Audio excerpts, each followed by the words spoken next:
In 1968, as protests against the war in Vietnam escalated, violence has shown its face in some of our cities. President Lyndon Johnson and the First Lady decided to host a ladies' luncheon to discuss the turmoil. One of the invited, Eartha Kitt.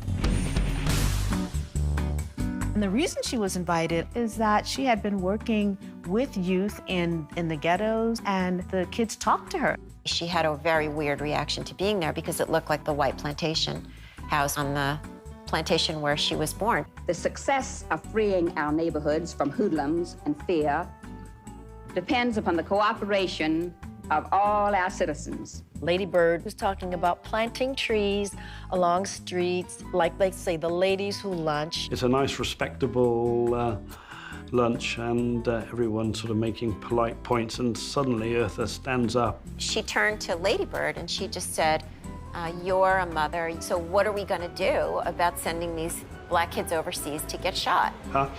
What about them? There was this unbelievable silence, and then a bunch of people started freaking out. Now you're dealing with two Southern people. You're Southerners. They're allowing you, a black person, to sit at their table. When she arrived back at her hotel, she was astonished to discover that this incident was being spoken about already on the radio. Suddenly, the discussion was interrupted by a fiery charge from singer Eartha Kitt. And that she was getting death threats. The ghettos stemmed from the war in Vietnam. Backlash is an understatement. It was an all-out assault against her. Johnson called the FBI as well as the CIA and demanded that they find something on this woman.